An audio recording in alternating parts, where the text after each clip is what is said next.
The golden age of America begins right now. We will be the envy of every nation. I will very simply put America first.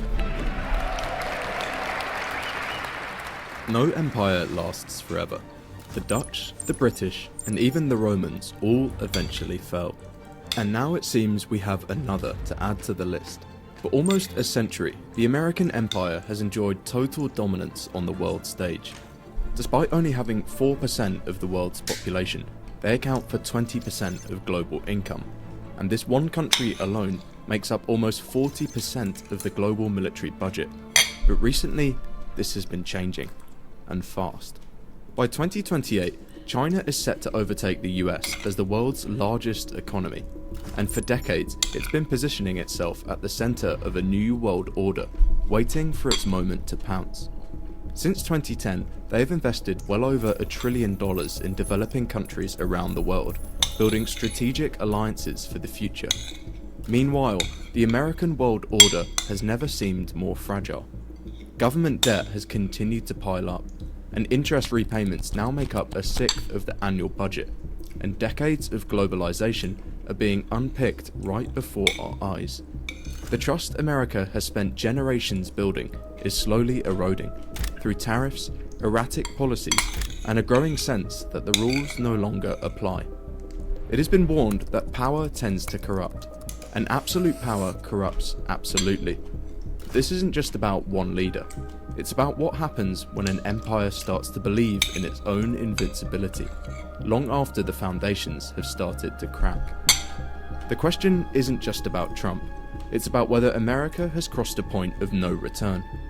The infighting has already begun, but can the American world order survive, or are we already watching the opening act of a new global empire? The answer lies deeper than most think, and begins years before today. Even a few decades ago, the idea that the American empire might start to crumble in the near future would have laughed you out of the room. By the 1990s, the country was celebrating the collapse of the Soviet Union. The dollar, already dominant, quickly became the undisputed currency of the world, and by 1995 it accounted for a staggering 71% of global foreign exchange reserves. The US had officially become the backbone of the global financial system. And what's more, capitalism and democracy, the very foundation of American society, were quickly spreading across the globe. Even long-standing rivals, enemies of capitalism, like Russia, Poland, and Vietnam, had begun to change their ways. The American empire had never seemed stronger, but while the country was basking in its post-world glory, on the other side of the Pacific, a seemingly insignificant nation was quietly laying the groundwork for its own economic miracle. If you're watching this video, then you likely know the story. By the 1990s, China had embarked on a journey that would totally transform its economy, reshaping the global order in the process.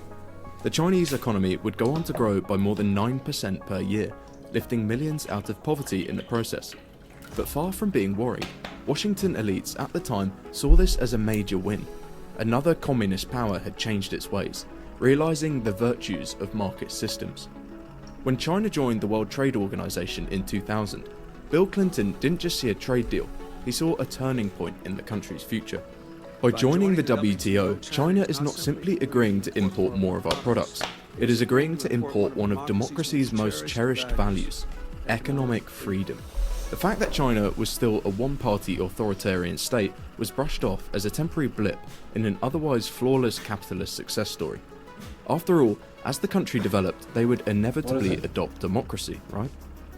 To American eyes, China looked like the proof that capitalism had won, and they welcomed the nation into the world order with open arms.